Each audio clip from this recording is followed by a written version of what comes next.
Se você se cansou dos estoicos, eu quero te apresentar estas outras escolas filosóficas do mundo antigo que são tão boas quanto, se não, a depender do seu critério, melhores. Meu nome é Vitor Lima, eu sou seu professor de filosofia de hoje e de sempre. Isto aqui não é filosofia.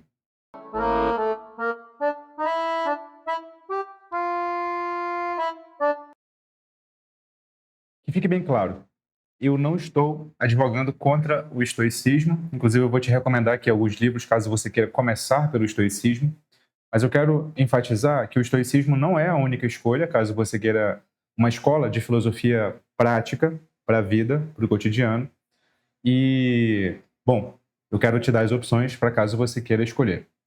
Eu vou basear toda a minha explicação aqui com base numa aula do Núcleo de Formação Filosófica, que é a minha escola de filosofia, tá bom? Então eu vou compartilhar com você um slide exclusivo lá dos alunos, mas aqui você vai ter a oportunidade de ter acesso a ele, pelo menos nessa aula específica aberta que eu estou fazendo aqui para você. Mas primeiro, deixa eu falar sobre os estoicos. E por que alguém se cansaria dos estoicos? Se você quer começar pelos estoicos, eu indico que você comece direto por um filósofo estoico e não ninguém que o explique. Então, eu quero que você comece por um livro escrito por um cara chamado Flávio Arriano. Eu vou colocar o link aqui na descrição do vídeo e também no comentário fixado dos links, caso você queira adquirir esses livros, tá? Se você comprar por esse link, parte do dinheiro vem para mim e você não paga nada mais por isso. O Flávio Arriano era um discípulo do Epiteto. O Epiteto, como o Sócrates, não escreveu nada. Mas o Flávio Arriano coletou os ensinamentos do Epiteto e escreveu esse manual de Epiteto. Tem muitos livros que traduzem o Epiteto, mas esses livros são todos charlatões, tá? Não compre livros que traduzem o Epiteto, porque o próprio Flávio Arriano escrevendo pelo Epiteto já é uma tradução do Epiteto. E esse livro é muito acessível. Compre este aqui. Se você quer um próximo passo, vá para o Manual do Estoicismo, aí sim, o manual, do Flávio é ele, do Aldo Dinucci, que é um professor brasileiro, especialista em estoicismo, tradutor, inclusive, dessa obra aqui. O Manual de Estoicismo é um livro excelente. Ele, por exemplo, vou dar para você assim, um gostinho do índice, do sumário. Tem uma introdução aos estoicos e ao estoicismo, tem uma breve biografia dos principais estoicos, tem uma história da filosofia estoica, tem a prática do estoicismo e o capítulo 4. Olha só que preciosidade. Como escrever seu próprio manual de estoicismo. E aí ele dá uma série de práticas que você pode fazer, aplicar. E aí, caso você queira mais um livro estoico, aí você vai para o Meditações do Marco Aurélio, que, adivinha, é de tradução do professor Aldo Dinucci também, aqui da Companhia das Letras, tá bom? Mas caso você esteja cansado de estoicismo, todo mundo fala de estoicismo, deixa eu te apresentar essas outras escolas filosóficas aqui, a partir do núcleo de formação filosófica. Então, o núcleo de formação filosófica, você tem acesso, quando você tem acesso, melhor dizendo, ele se parece com isto aqui. Deixa eu compartilhar com você. Ele se parece com isto aqui. Esse é o núcleo. Né? Você tem lá a parte principal, você tem os avisos, e aí você tem as trilhas. Tem a trilha de filosofia, obviamente, tem a trilha de técnica de estudos, a de pensamento crítico, a de literatura e tem os bônus aqui. Por que tem tanto curso assim nesse núcleo, Vitor? Porque o núcleo não é um curso, ele é uma escola de filosofia. Ele te dá tudo o que você precisa saber para aprender filosofia. O núcleo é uma formação completa. Mas eu quero especificamente aqui no História da Filosofia. Tá vendo? Nesse aqui, ó. E aqui tem todos os módulos de antiga, né, medieval, moderna e contemporânea, mas eu quero especificamente ir na aula de medieval, em Agostinho de Hipona. Nessa aula aqui, os slides que eu utilizo tem esse aqui. E nessa tabela, eu sintetizo as escolas da filosofia antiga de acordo com o que elas estão em busca e de acordo com os instrumentos que elas utilizam para alcançar o que elas buscam. E é isso que é interessante para a gente. Então, se você pegar os estoicos aqui, vou marcar eles aqui, ó, todos eles estão em busca da ataraxia, que é a imperturbabilidade, a tranquilidade da alma, certo? E geralmente os estoicos pregam uma palavra-chave, que é a palavra da austeridade, que é a da não efusividade, a quase conformação ao seu lugar no universo. Essa é a ideia dos estoicos, resumindo ao máximo. Mas dá para ler todas as escolas antigas, inclusive os cristãos, porque os cristãos começam na antiguidade e não na medievalidade. O próprio Agostinho de Hipona é um filósofo antigo e não um filósofo medieval, embora eu o coloque aqui no curso específico de História da Filosofia na Idade Média, porque ele é o iniciador, propriamente dito, assim, ou a figura central do início do cristianismo, que vai ser decisivo na Idade Média cristã. Mas ele, propriamente falando, é um romano. O Agostinho de Hipona é um romano. Ele nasce no Império Romano. A Idade Média, você sabe, inicia após a queda do Império Romano do Ocidente. Mas o Agostinho é um romano, ele é um antigo. Por isso que eu coloquei ele aqui nessa tabela. Mas dá para ler todas essas escolas de filosofia como doutrinas da salvação. Salvação. E o que é salvação nesse contexto aqui? A palavra salvação eu pego emprestada do Luc Ferry, que é um filósofo contemporâneo, que é muito didático ao categorizar a história da filosofia. E ele lê a filosofia, a história da filosofia, como sendo uma sequência de respostas a perguntas sobre o que é a realidade, como eu devo me comportar perante os outros e como buscar a salvação. Os antigos têm uma resposta à salvação, os medievais cristãos têm outra, os modernos têm outra, os contemporâneos têm outra. Salvação nada mais é do que lidar com a pergunta: o que eu faço da minha vida uma vez que eu sei que eu vou morrer? O que eu faço da minha vida uma vez que eu sei que eu vou morrer? E aí, dá para ler a história da filosofia com base nessa pergunta. Dá para ler o Platão como buscando, para a sua salvação, se direcionar ao mundo inteligível, o mundo das formas, né? Mundo das formas, mundo sensível, você lembra dessa dicotomia do Platão, por meio do cultivo da episteme, do conhecimento das formas imutáveis. Dá para ler o Aristóteles como respondendo à questão da salvação, como buscando a felicidade, ou, no grego, eudaimonia, por meio do que ele chama de virtude dianoética, que é a virtude da parte da alma intelectual. E dá para ler todos os filósofos helenistas, ou helenísticos, como se costuma falar, como buscando a ataraxia. Eles não buscam mais o mundo inteligível, eles não buscam exatamente a eudaimonia aristotélica, eles buscam a ataraxia, que é a tranquilidade da alma, a imperturbabilidade da alma. Cada um deles, cínicos, céticos, epicuristas e cristãos, dão uma resposta diferente, um meio diferente para alcançar isso. E aí aqui que está o interesse todo que eu quero passar para você, caso você esteja cansado dos estoicos. Os cínicos, na verdade, cronologicamente falando, foram os primeiros dessa sequência aqui, né? Tudo começa com os cínicos. E a palavra de ordem dos cínicos é o desprezo às convenções. Então, como é que eles adquirem a tranquilidade do espírito, tranquilidade da alma? Um retorno à natureza. Quanto mais eu retornar à natureza, mais eu estou próximo da ataraxia. Quanto mais distante da natureza, mais eu estou distante da ataraxia. E retornar à natureza é se afastar das convenções que não são naturais. Percebe? As convenções não são naturais, as convenções sociais. Daí, o mais exagerado dos cínicos, e a palavra cínico vem de kinos, que do grego significa cachorro. Tem uma controvérsia a respeito da origem desse termo, mas essa é a origem. O cínico é aquele que se comporta como um cachorro vira-lata. Os cínicos diziam: aquilo que a sociedade considera aceitável não deveria ser, e aquilo que ela considera inaceitável deveria ser.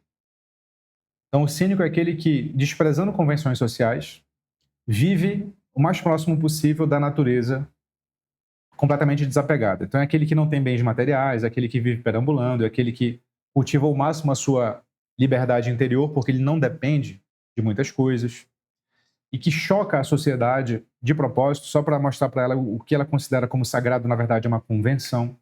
Então, cínico é aquele que faz troça das convenções sociais. Eu diria que o cínico hoje se instancia, né, se materializa em diferentes figuras sociais. Talvez a mais evidente seja a figura do comediante. Claro, o comediante tem vários tipos de comediante, inclusive tem comediante que paga pau, né, para a sociedade, para o sistema tal qual ele está, né, instituído. Tem esse tipo de comediante. Esse não é o cínico. O cínico é aquele comediante que faz questão de tirar sarro de tudo que é sagrado. O comediante que tira sarro de tudo que é sagrado é um cínico em essência. Em essência. E quando o comediante faz isso, ele se liberta da necessidade de ter que corresponder às expectativas. E, portanto, ele torna sua alma mais leve. E, portanto, mais tranquila. Percebe? Então, essa é uma alternativa grega aos estoicos de como você pode tornar sua alma mais tranquila, como você pode cultivar essa tranquilidade interior. Os cínicos influenciam muito os estoicos, tá? Os próximos aqui são os céticos. Como é que os céticos propõem alcançar a ataraxia? Por meio da suspensão do juízo. Então, os céticos, eles focam a sua reflexão muito mais no âmbito epistemológico. Episteme, conhecimento, epistemológico, relativo ao conhecimento. Então, as investigações epistemológicas são aquelas que se perguntam como é que eu conheço aquilo que eu julgo conhecer? Conheço de fato? Quais são os critérios que eu utilizo? Esses critérios procedem? Então, os céticos são conhecidos por chegarem à conclusão de que não é possível cravar se a tese A ou a tese B são verdadeiras ou falsas. Digamos que a tese A e a tese B sejam duas posições sobre um mesmo assunto. O cético é aquele que fala assim, olha, me parece que a A tem boas razões e a B também. O que eu faço diante disso? Eu não sei. E por não saber, eu não vou me posicionar nem por A nem por B, eu vou continuar a investigação, suspendendo o meu juízo. Investigação em grego é skepsis. Skepsis dá origem à palavra cético. Em inglês, até hoje, skepsis é parecido, né? Em inglês, ceticismo se diz skepticism. Então, o cético é aquele que continua investigando, só que se você continua investigando, você ainda não sabe se posicionar. Você não chegou ao fim da investigação. Então, o cético é aquele que não tem problema nenhum em dizer assim, olha, eu não sei, não vou me pronunciar. E por isso mesmo ele se tranquiliza. Porque, convenhamos, grande parte das suas inquietações mentais advém do fato de que você é incapaz de abrir mão de algumas convicções ferrenhas que você tem. Você se sente convocado o tempo inteiro a defender as suas crenças, as suas convicções, quando alguém dá algum sinal de que elas podem ser erradas ou equivocadas. Aí você já vem para a internet e fala, você não entendeu nada, blá, blá. O nosso tempo é cheio de pessoas intranquilas, porque elas são demasiadamente, aferradas, né? Presas, abraçadas, acorrentadas às suas próprias convicções, sobre as quais elas nem têm tanta convicção assim, na verdade, se for parar para analisar. Então, o cético é aquele que encontra a tranquilidade da alma percebendo que quanto mais ele aceita que ele não sabe, melhor a sua mente fica. Mais quieta a sua mente fica.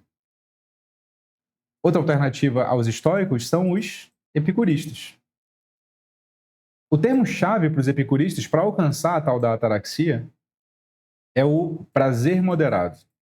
Então, o epicurismo, que deriva seu nome do seu fundador, que é o Epicuro, de Samos, defende que a chave para que a vida boa seja conduzida é saber lidar com os prazeres.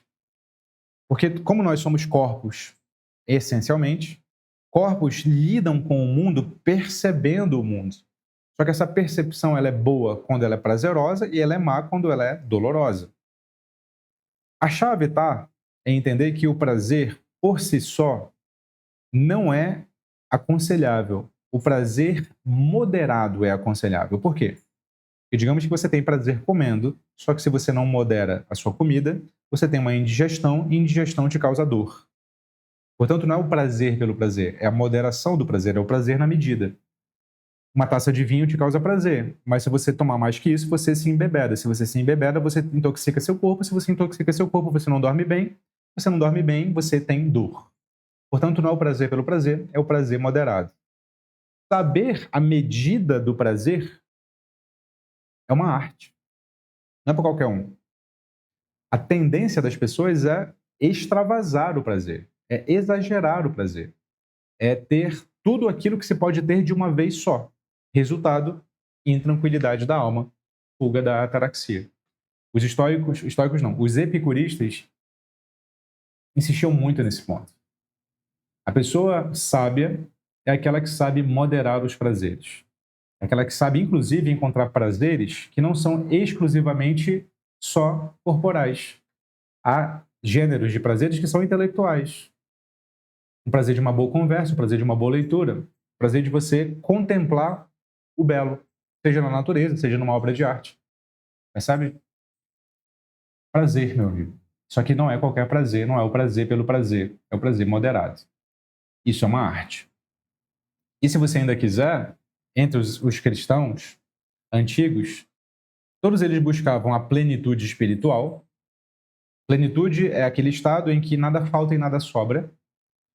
E eles buscavam isso por meio da beatitude cristã, ou seja, por meio da aproximação com Deus. Mas isso aqui já está muito mais próximo do nosso tempo. Você que é cristão também busca isso. Você quer aquele estado em que nada falta e nada sobra. Os cristãos chamam isso de céu, né? Presença divina, plena. E vocês querem isso por meio de um cultivo de uma vida beata, de uma vida imitativa de Cristo. No fundo, todo cristão é um imitador, não no sentido pejorativo, mas no melhor sentido da palavra. É um imitador de Jesus Cristo. Quanto alternativa ao estoicismo? E aqui eu vou fazer um disclaimer, uma ressalva. No fundo, várias dessas escolas filosóficas se misturam. Então, os cínicos influenciam os estoicos e epicuristas. Os epicuristas influenciam os estoicos. Os cínicos também. Os céticos também têm influência em todos eles. Eles se entrecruzam. O que eu quero fazer aqui com você é muito mais uma tentativa de abrir seus olhos para a possibilidade de práticas de sabedoria que existem do que te restringir a uma só. E, claro, é sempre um convite ao aprofundamento dos estudos em filosofia. E se você quiser a minha ajuda para aprofundar esses estudos, você pode ter acesso não só a essa aula que eu mostrei, mas a todas as outras do Núcleo de Formação Filosófica, que, como eu falei, é uma formação completa em filosofia. Tem todos os cursos que você precisa para, desde o zero, aprender filosofia, até se você for mais avançado. O link está aqui na descrição do vídeo e está aqui no primeiro comentário fixado. Fique à vontade para conhecer o Núcleo. Não se esqueça, você é o que você pensa e fique com Sócrates.